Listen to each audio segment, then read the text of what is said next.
Hey everybody, it's Mark with Circle of Dark Mother. Today I want to talk about my ritual for the end of the year 2023 that I did and the prophecy that came out of it.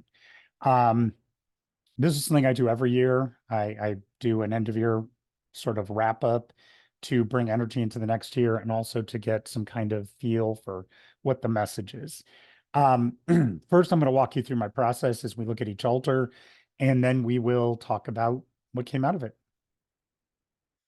So first, this is my altar to the east, and east is the gate of life. It is the gate of healing, not just healing, but also what's called mending, which means it is the gate of soul healing as well, not just physical healing, emotional, mental, everything.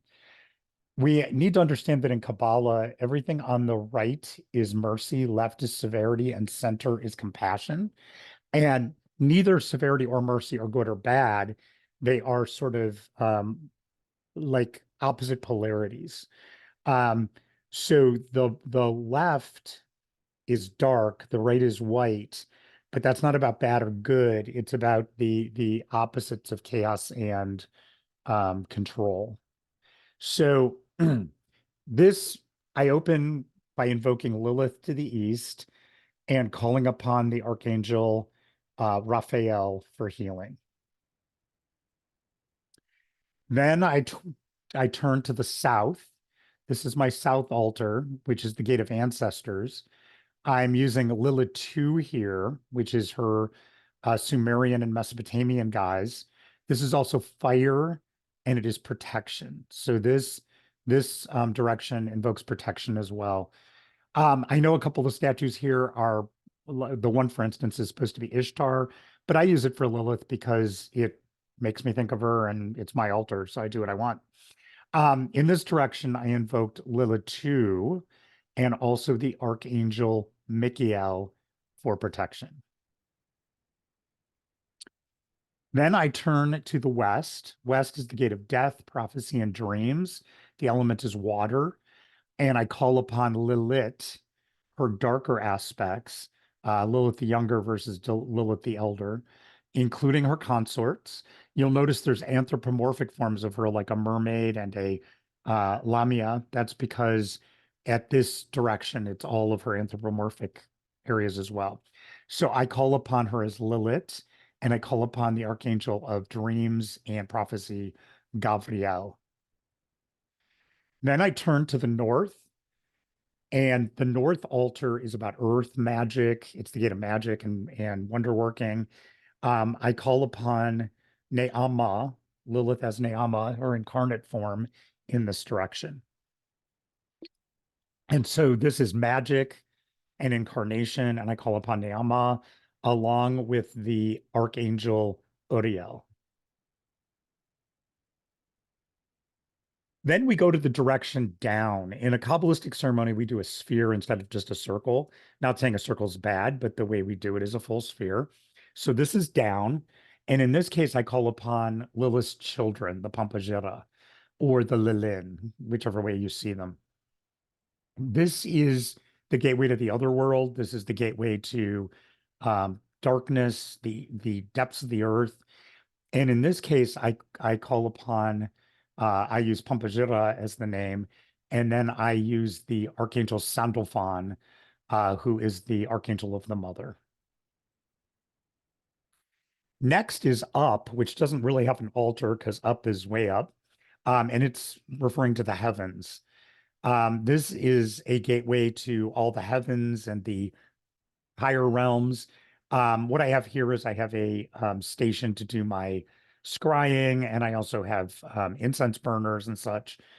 And so to the up direction, I call upon Omaroka, the great dragon of the void, and I also then call upon the archangel Metatron, who is the biggest, sort of most esoteric angel.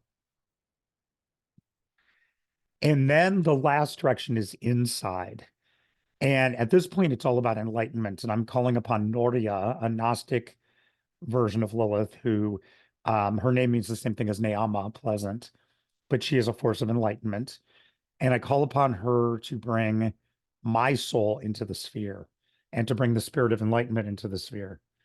At this point, when I do this, I invoke Noria and I invoke the Archangel Hua, he, she, who comes from within us, and the sphere is then complete. At this point, then I invoke Lilith in all her forms. I call upon any beings that wish to be there for the working, and I cast out anything that's not there for the right reasons. Um, and then in this particular ritual, I sit and scry into the mirror and meditate and wait for her to give me messages. This particular year, the message of the sort of the state of things was not a surprise. It was chaos. It was that things are very up in the air. Things are very mutable right now, mutable. They are in flux, and there's going to be a lot of ups and downs in the coming year. The message was regress and progress, meaning that things will look like they're going backward, but then they will move forward and backward and forward, sort of like a wave crashing on the shore.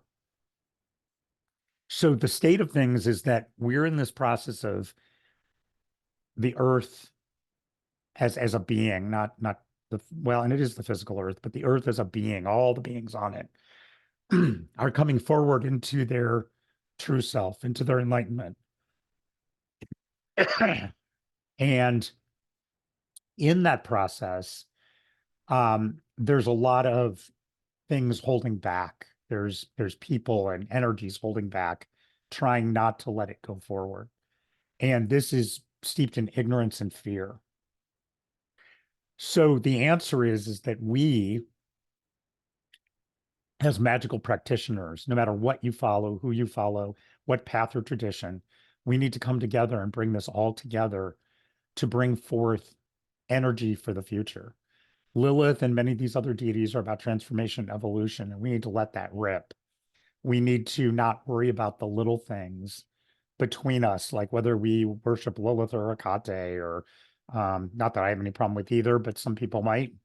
Um, but instead, how do we bring that energy together and move this whole world forward? So the basic message is chaos, but the answer is unity through diversity. So I call all of the magic workers watching this, anyone who, wants to be part of the solution, come forward and work toward this transformation of this world. Thank you. Hopefully that was interesting, and talk to you later.